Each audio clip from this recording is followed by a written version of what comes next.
வணக்கம் and welcome to Anjana Subi Tamil audio novel channel. நான் உங்கள் அஞ்சனா சுபி. நம்மளோட கதைகளை நீங்க கேக்குறதுக்கு முன்னாடி ஒரு சின்ன ரெக்வெஸ்ட்.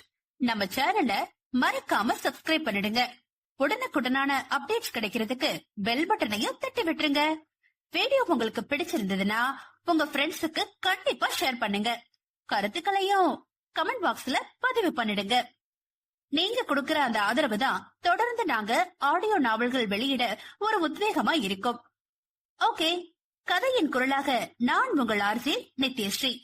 நம்ம கதைகளை பார்க்கலாமா? கருத்துளை 28. மனதில் வேறு சில கேள்விகள் எழுந்தன. ஆனால் அதற்கு பதில் காண முடியாதவாறு ஒன்றுக்கு பின் முரணான சம்பவங்களில் மனம் ஆழ்ந்தது. அவன் முகம் காட்டிய உணர்வுகளில் போதும், எதுவா இருந்தாலும் உடம்பு நல்லானதுக்கு அப்புறம் யோசிச்சுக்கலாம் என கடிந்தாள் தீஷா. வாமன் இறந்த அந்த வாரத்திலேயே மிஷன் சக்தியை ஏவும் வேலைகள் தீவிரப்படுத்தப்பட்டது. அதனால் வர்ணனுக்கு சில விஷயங்களின் ரிஷி மூலத்தை பிரித்தறியவும் தன்னை பற்றிய சுய அலசலில் ஈடுபடவும் நேரமின்றி போனது. எங்க இப்போது தேவையின்றி வீண் சிந்தனைகளில் சிக்கி தன் நிம்மதியை இழந்து விடுவானோ என அஞ்சினாள். அது புரிந்தது போல, திலீப் எப்படி இருக்கான் என அவனிடம் பேச்சை வளர்க்க முயன்றான். சிகிச்சையில் உடல்நலம் தேடிக் கொண்டிருக்கும் போது கூட அடுத்தவரின் நலம் பேணும் நாயகனின் முகத்தையே வெறித்தாள் தீஷா. ஹலோ, என்னாச்சு உனக்கு என அவள் முகத்துக்கு நேராக சொடக்கிட்டான். அதில் தன்னிலை அடைந்து, நல்லா இருக்கான், இன்னைக்குதான் டிஸ்சார்ஜ் ஆனா, உதயசா கிட்ட சொல்லிட்டு கொஞ்ச நாள் ஊருக்கு போயிட்டு வரேன்னு கிளம்புனா என பதில் தரவும், வைஷாலி உதய் சிங்குடன் அறைக்குள் வரவும் சரியாக இருந்தது. பாச போராட்டம் நிகழ்த்திய தாயின் அன்பில் உருகியவனிடம், வர்ணம், ஒரு இம்பார்ட்டன்ட் நியூஸ். நம்ம இந்தியன் கோஸ்டல் கார்ட்ஸ் பாதுகாப்புல இருந்து சர்பன்டன் ஷிப்பை கடத்திருக்காங்க என்ற செய்தியை சொன்னார். மேலும் வாமன் இறந்தாலும் அவனின் கையாட்கள் கைவரிசையை ஏவுகணையை தகர்த்துவதில் காட்டியிருக்க வாய்ப்புகள் இருக்கலாமே தவிர நிச்சயம் சர்பன்டைன்ஸை கடத்தும் முயற்சிக்கு அடித்தளமிட வாய்ப்புகள் குறைவு என நம்பினான் வர்ணன். டேவிட், எம்மா என இருவரின் முகத்துடன் வேறொரு முகமும் அவன் கண்முன் வந்து போனது. அதை ஒதுக்கி வைத்துவிட்டு, ஆபரேஷன் கருடா என முனகியவன் உடல் தேறி வந்தவுடன் சர்பன்டைன்ஸ் கப்பலையும் அதை கடத்தியவர்களையும் கோண்டோடு பிடிக்க சபதம் பூண்டான். வர்ணன் உடல் தேறி வீட்டுக்கு வந்து இன்றோடு 3 வாரங்கள் ஆகி இருந்தது. தாயும் மனைவியும் மாறி மாறி அவன் உடல் நலன் பேணினர். அதே நேரம் வாமன் மற்றும் வைஷாலிக்கு இடையே நடந்த உரையாடல்கள் தீஷாவின் மூளைக்குள் திரும்ப திரும்ப ஒலித்துக் கொண்டே இருந்தது. அதுவும் வந்த அன்று புகைப்படத்தில் பார்த்த நரசிம்மனுக்கும் வர்ணனுக்கும் இருந்த வித்தியாசம் தொடங்கி வர்ணன் மற்றும் இறந்த வாமனின் சாம்பல் நிற விழிகளும் அவளுக்கு சில குறிப்புகளை காட்டின. அதோடு வைஷாலி வேறு எங்கு தெரிந்து கொண்ட ரகசியங்களை தீஷா மகனுக்கு அம்பலப்படுத்தி விடுவாளோ என பயந்தார். அந்த அர்த்தமற்ற பயத்தை களையும் நோக்குடன் இரவு அவர் அறைக்கு போனாள். வாமனின் தகனம் முடித்த போது தான் கைப்பற்றிய அவனின் மோதிரத்தை வைஷாலியிடம் நீட்டினாள். தீஷா நீட்டிய மோதிரம் தேசமா நேசமா என்ற வைஷாலியின் கடந்த கால தவிப்பை கண்முன்னே நிறுத்தியது. அதில் தேசத்தின் மீது கொண்ட பற்று வென்றுவிட உள்ளம் கொண்ட காதல் மோதிரத்தை மட்டும் மகனுக்கு தந்தது. மோதிரத்தை கையில் வாங்கியவர், சில காதல் சூழ்நிலை சந்தர்ப்பத்தால சேராது, சில காதல் எந்த சூழ்நிலை சந்தர்ப்பம் அமைஞ்சாலும் சேரவே கூடாது என நெஞ்சுக்குள் மோதி சிதற ஒரு கசந்த புன்னகையுடன் சொன்னார். கடமைக்காய் சென்று எதிரியை நேசித்த தன்னை போன்ற ஒரு பெண் என வைஷாலியை குறித்து எண்ணிய தீஷாவின் மனம் அவருக்காய் வருந்தியது. எவ்வளவுதான் தைரியமான பெண்ணாக இருந்தாலும் காதல் என்னும் மெல்லிய காற்று அவரை அசைத்துதான் பார்த்தது. மகனின் பிறப்பின் ரகசியத்தை எண்ணி அவர் படும் வேதனையை அறிந்தவளாய், வர்ணனுக்கு இது நான் எப்பவும் சொல்ல மாட்டேன், பயப்படாதீங்க என வாக்களித்தாள். அவளை நன்றி பெருக்குடன் பார்த்தவரின் விழிகளில் கண்ணீர் படலம். ஆறுதலாய் பேசிய தீஷா அவ்விடத்தை விட்டு கிளம்பி செல்லவும் கையில் இருந்த மோதிரம் அவர் மனதை கணக்க செய்தது. மனதோடு உடலும் இணைந்து கொண்ட காதல் சாட்சியாய் மகன் நிற்க வைஷாலியின் காதல் கண்ணீராய் பெருகியது. சற்று நேரம் அதையே பார்த்திருந்தவர் ஒரு முடிவுக்கு வந்தார். வழிந்த கண்ணீரை துரைத்துக் கொண்டு ஆழ்ந்த பெருமூச்சுடன் அந்த மோதிரத்தை கழிவறை மோட்டில் வீசி தண்ணீரை திருப்பி விட்டு திரும்பி பார்க்காமல் வெளியே வந்தார். அதே நேரம் அறைக்கு வந்த தீஷாவின் மனம் அலைகடலாய் ஆர்ப்பரித்தது. ஏதோ முக்கியமாக சந்திப்புடன் பேசிவிட்டு வந்து உட்கொண்ட மருந்தின் அசதியில் கண் அயர்ந்திருந்தான் வர்ணன். சில நாட்களாகவே கடத்தப்பட்ட சர்பன்டைன்ஸ் கப்பலை பற்றி தகவல் எதுவும் கிடைக்காததில் ஒருவித இறுக்கத்தை தத்தெடுத்திருந்தான். முடிந்தவரை அனைவரையும் எட்டி நிறுத்தியவனின் கவனம் முழுவதும் தன் இலக்கை சுற்றியே இருந்தது. தீஷாவுக்கே அவனை பார்க்க லேசாக நடுக்கமாக இருந்தது. எங்கு அவனின் பிறப்பு பற்றிய சந்தேகம் ஏதாவது அவனுக்குள் உதிர்த்திருக்குமோ என அஞ்சினாள். அவனை சாய்க்க தேவையான பிரம்மாஸ்திரம் கையில் இருந்தும் அது அவனுக்கே தெரிந்துவிடக் கூடாது என்று தவியாக தவித்தாள். இங்கு காதலென்று உள்ளே விழுந்தது மீளவும் முடியாத, மீட்கவும் இயலாத கருந்துளையாக மாறியதுதான் விந்தையிலும் விந்தை. அடுத்த நாள் மருத்துவ பரிசோதனைக்காக புறப்பட்டான் வர்ணன். அறுவை சிகிச்சையின் உபயத்தில் உடல் எடை குறைந்திருந்தான். முதுகிலும் நெஞ்சிலும் ஏராளமான காயம் இருந்தது. சில காயம் ஆழமாக இருந்ததால் தையல் வேறு போட்டிருந்தார்கள்.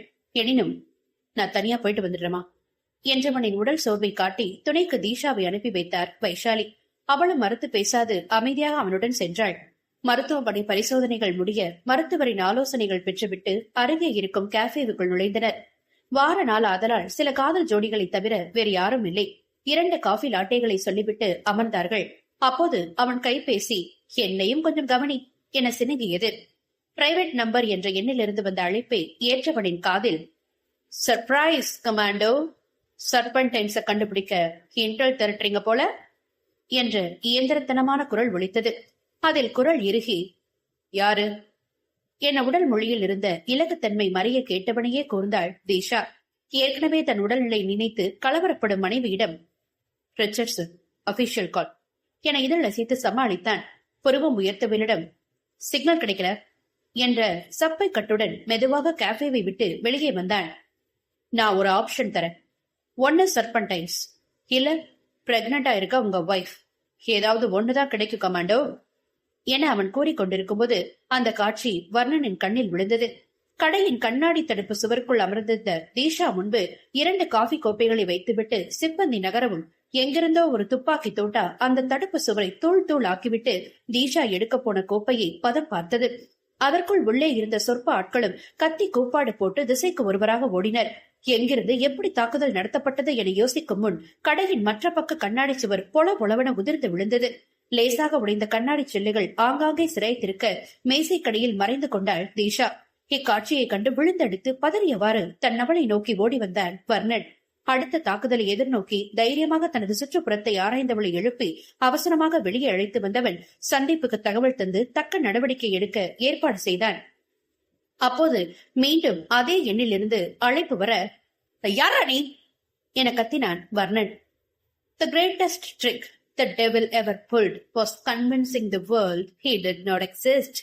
இது சாம்பிள் தான் கமாண்டோ என பதிலுக்கு காலில் திருகிய குரல் தொடர்பை துண்டித்தது.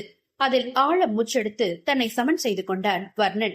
மேலும் தீஷாவின் சிராய்ப்புகளுக்கு வைத்தியம் செய்து அவள் சுமக்கும் மகவின் நலத்தையும் உறுதி செய்து பிரவீனுடன் அவளை வீட்டுக்கு அனுப்பி வைத்தான். அதன் பிறகு சம்பவ இடத்தை அலைசி ஆராய்ந்து யார் எங்கிருந்து தாக்கியிருக்க கூடும் என ஆராய்ந்தவன் ஊடகங்களின் கேள்விக்கு பதில் தந்துவிட்டு வந்தான். அந்த தனிப்பட்ட எண்ணை கண்டுபிடிக்க முயன்று தோல்வியுடன் ஒரு குழப்ப நிலையில் வீட்டை நோக்கி வர்ணன் வரும்போது மணி நள்ளிரவை தொட்டிருந்தது. அந்த நேரத்திலும் தனக்காக காத்திருந்த மனையாளை கண்டவனின் உள்ளம் காலையில் நடக்க இருந்த சம்பவத்தை நினைவு கூர்ந்தது. சாப்பிட்டீங்களா என கேட்டவளை உச்சி முதல் பாதம் வரை அளந்தவன் குளியல் அறைக்குள் புகுந்து கொண்டான். அச்செயல் தீஷாவுக்கு எரிச்சல் மூட்டியது. அமைதியாக குளித்து முடித்து இடையில் கட்டிய துண்டுடன் வந்தவனின் முதுகையே வெறித்தவாறு நின்றாள் பாவை. அவன் முதுகின் காயங்களை கண்டவளின் வீராப்பு இருந்த இடம் தெரியாமல் மறைந்தது. வேகமாக மேசை மேல் இருந்த களிம்பை எடுத்து பூச போனாள். உடனே அவள் கரத்தை பிடித்து தடுத்து வேண்டாம் என தலையசைத்து நகர முற்பட்டான் வர்ணன். காலையில் தன் கண்ணெதிரே நடக்க இருந்த அசம்பாவிதத்திலிருந்து வெளிவர அவனுக்கு இந்த வழி தேவைப்பட்டது. தன்னவளின் உயிர் தன் கண் முன்பே பறிக்கப்பட இருந்ததை எண்ணியவனின் உடல் தூக்கி போட்டது. அவனது நிலை புரியாமல் தன்னை அவன் வேண்டுமென்றே புறக்கணிப்பதாக மனம் குமைந்தாள் காரிகை. கடுப்புடன் அவன் காது பட, ஏ நான் தொட்டா ஏதாவது ஒட்டிக்குமோ, போயே பாவன்மை செஞ்சா ரொம்பதான் என முனகி தன் ஆத்திரத்தை தணிக்க முயன்றவள் அடுத்த நிமிடம் வர்ணனின் எலும்புகள் நொறுங்கும் இறுகிய அணைப்பில் இருந்தாள். நீ தொடர்றதோட நிறுத்திக்கிறதா என் கவலையே. எனக்கு இதெல்லாம் பத்தாது. என் கண்ண முன்னாடியே உன்னை காவ வாங்கியிருப்பானுங்க. அந்த நிலப்பிலேயே என் உயிர் பொழிச்சிரி என்றவனது உயிர் உருகி துடித்தது. அவன் அச்சம் உணர்ந்து பிடரினுள் தன் கரங்களை நுழைத்தவள் மெல்ல அவன் முதுகை நீவி தந்தாள். கண்ணெதிரே தன்னை கொல்ல முயன்றதை தாங்க முடியாதவனா தன் உருவத்தில் இருந்தவளை கொன்றிருப்பான் என மூளை தப்பான நேரத்தில் சரியான பாதையில் வேலை செய்தது. ஏதோ மேலே கேட்க வந்தவளிடம், ஐ நீட் யூ நோ என முணுமுணுத்தவன் அவள் இதழ்களை வசப்படுத்தினான். அவன் விழிகளில் கண்ட உணர்வு போராட்டத்தில் தாயிடம் தஞ்சம் பெறும் மழலையாக அவனிடம் தஞ்சமானாள் மனையாள்.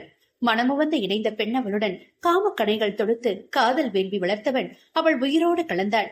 தன் உணர்வுகளை உயிர்க்கச் செய்த பாவை அவளுக்குள் சரண் புகுந்து காட்டாற்றின் ஆர்ப்பரிப்புடன் அவளை நியதிகள் தாண்டி ஆட்கொண்டான்.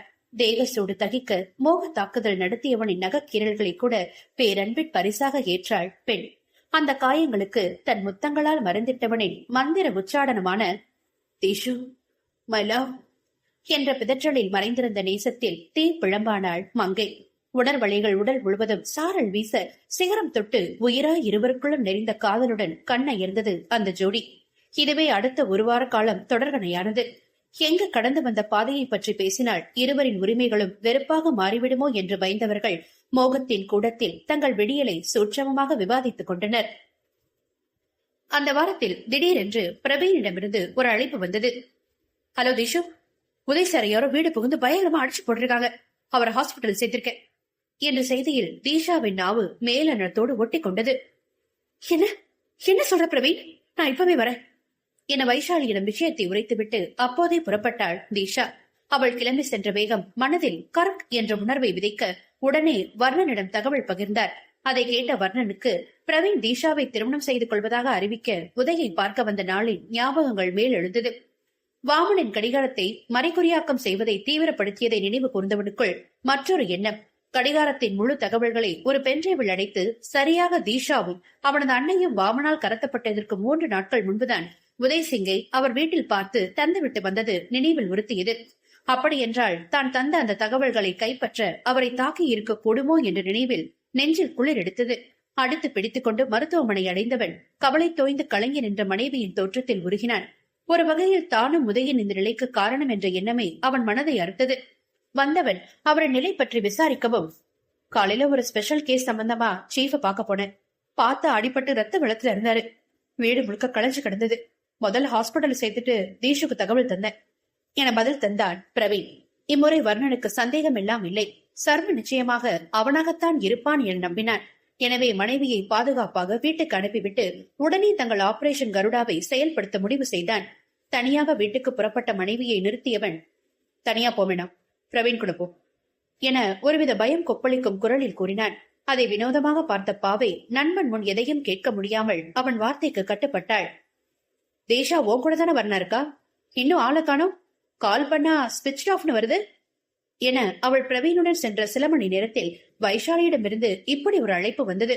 உள்ளுக்குள் புதைப்பெடுக்க, "ஆமாமா, என் கூட தான் இருக்கா, நானே கூட்டிட்டு வரேன்" என்று அவர் பயத்தை களைய பொய்யுரைத்தவள் தலையில் அடித்துக் கொண்டாள். தவறு செய்துவிட்டோமோ, தானே அவளை அழைத்து போய் வீட்டில் விட்டிருக்க வேண்டுமோ என்ற எண்ண கிளர்ச்சியில் சிக்கியவனுக்கு சரியாக சிந்திக்க கூட இயலாத நிலை. பிரவீனின் கைபேசிக்கு அழைத்து பார்த்தவனுக்கு பயத்தில் கால்கள் நடுங்கின. நெடுநேரம் அவனின் கைபேசி அடித்து ஓய்ந்தது. அதே நேரம் சந்தீப்பிடமிருந்து ஒரு அழைப்பு வந்தது. தன் கையில் இருந்த அறிக்கைகளை படித்த சந்தீப் அதன் தகவல்களை அப்படியே வர்ணனின் காதுக்கு கடத்தினான். "He is dangerous than I thought" என முனகியவன் நடந்ததை கூறவும், சந்தீப் தீஷாவின் கார் சென்ற பாதையின் சிசிடிவி காணொளிகளை அந்த பகுதி காவல் நிலையத்தின் மூலம் கைப்பற்றினான். அதைத் தொடர்ந்து தீஷாவின் கார் ஒரு ஆள் அரவமற்ற சாலை ஓரம் நிறுத்தப்பட்டிருப்பதாக அறிந்து வர்ணனுடன் அங்கு விரைந்தான். காரின் ஓட்டுநர் இருக்கையில் பிணமாக கிடந்த பிரவீனை கண்ட வர்ணனுக்குள் சொல்லனா துக்கம் வியாபித்தது. அதே நேரம் மனைவியின் நிலை அவனை கவலைக்குள்ளாக்கியது.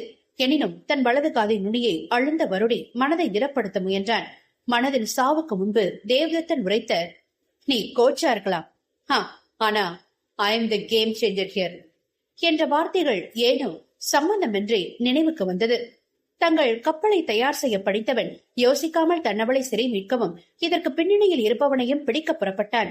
நடுக்கடலில் பயணித்துக் கொண்டிருந்த கப்பலின் கட்டுப்பாட்டு அறைக்கு அப்போது ஒரு தகவல் வந்தது. தீஷா உயிருடன் வேண்டுமெனில் வர்ணன் மட்டும் தனியாக விசைப்படகில் ஏறி தாங்கள் கூறும் திசையில் பயணித்து வர வேண்டும் என்ற செய்தி வர்ணனிடம் காட்டப்பட்டதும், "டைம் டு டாங்கோ" என முணுமுணுத்தான். உடனே சந்தீப்பை அழைத்து தகவல் பகிர்ந்த வர்ணன், மன்னிக்கவும் பகிர்ந்த வர்ணன் தற்போது அவனுக்கு வந்த மிரட்டலை பற்றி இயம்பினான். தன் டிராக்கர் காட்டும் இடத்துக்கு வானூர்தியில் வீரர்களை அனுப்பி வைக்குமாறு கூறிவிட்டு முன்னே புறப்பட்டான். நடுக்கடலில் தனக்கு வந்த மிரட்டலை ஏற்று அந்த திசையில் தனியாக பயணித்துக் கொண்டிருந்தான் வர்ணன். மனம் தன்னவளுக்கு எதுவும் ஆகிவிடக் கூடாது என அடித்துக் கொண்டது. சற்று தொலைவில் அவன் கண்ணுக்கு தென்பட்டது அந்த பிரம்மாண்டமான சர்பன்டைன்ஸ் கப்பல். அதன் உச்சியில் இருந்த கோடியில் டேகர் டெவில்ஸின் 2 கத்திகள் குறுக்கே பாய்ச்சியது போன்ற மண்டையோட்டின் படம் காணப்பட்டது. அவனின் வரவை எதிர்பார்த்து காத்திருந்தது போல அதற்குள் கப்பலில் இருந்து சில அடியாட்கள் ஒரு படகில் அவனை நோக்கி வந்தனர். அவனை பிணை கைதியாக பிடித்து தங்கள் படகில் இழுத்துக் கொண்டவர்கள் அவனின் ஆயுதங்களை எல்லாம் அவன் வந்த விசைப்படகில் தூக்கி எறிந்து விட்டனர். சர்பன்டைன்ஸை கப்பலை நோக்கி அவனை அழைத்து சென்றவர்களிடம் முரண்டு பிடிக்காமல் ஒத்துழைத்தான் வர்ணன். கப்பலுக்குள் புகுந்ததும் அவனை அந்த பெரிய கூடத்துக்குள் அழைத்து போயினர். அங்கிருந்து அந்த பெரிய சிம்மாசனத்தில் அமர்ந்திருந்தார் டேவிட் டிசோசா. அவருக்கு வலது பக்கம் எம்மாவும், இடது பக்கத்தில் ஒரு பெரிய மின்சார வேலி அமைத்த கூண்டுக்குள் சிறை வைக்கப்பட்ட தீஷாவும் இருந்தனர். கூண்டுக்குள் மயக்கத்தில் கிடந்த மனைவியை கூர்ந்தவனின் விழிகள் தன்னை "what a pity mister Peter" என பரிகாசம் செய்த எம்மாவின் குரலில் இடுங்கின. தன் கண்முன் விரிந்திருந்த காட்சியை தன் கோரிய பார்வையால் அலசி ஆராய்ந்தவனின் விழிகள் இருக்கையில் அமர்ந்திருந்த டேவிடின் இதழோரம் கசிந்த லேசான ரத்தத்தையும் தன்னை கேலி பேசிய மங்கையின் கரங்கள் தூணோடு சேர்த்து கட்டப்பட்டிருப்பதையும் தாமதமாகத்தான் கண்டுபிடித்தது. அதில் இதழ்கள் துடிக்க "பிரில்லியன்ட்" என புருவங்கள் முடிச்சிட முனகியவன் யாரையோ விழிகளால் துளாவினான். அதற்கு அவசியமே இல்லை என்பது போல எங்கிருந்தோ வந்த தோட்டாக்கள் டேவிட் மற்றும் எம்மாவை ரத்த வெள்ளத்தில் சரித்தது. பசுத்தோல் போர்த்திய புலியை புலித்தோல் போர்த்திய பசுவென நினைத்து ஏமாந்தது யார் தவறு? கருந்துளை ஈர்க்கும். என்ன ஃப்ரெண்ட்ஸ், கதையை கேட்டீங்களா? இந்த தீஷாவை கடத்துறதே இவங்க எல்லாம் பொழப்பா வச்சிருக்காங்கப்பா. நம்ம வர்ணன் இருக்க வரைக்கும் அவதான் நடக்குமா? பாச்சா பழிக்குமா? அவன் புலியாச்சே. ஆமாங்க, தொடர்ந்து கேளுங்க. அடுத்து இன்னொரு பாட்டுல உங்களை சந்திக்கிறேன். அதுவரை உங்களிடமிருந்து விடைபெறுவது உங்கள் ஆர்ஜே நித்யஸ்ரீ.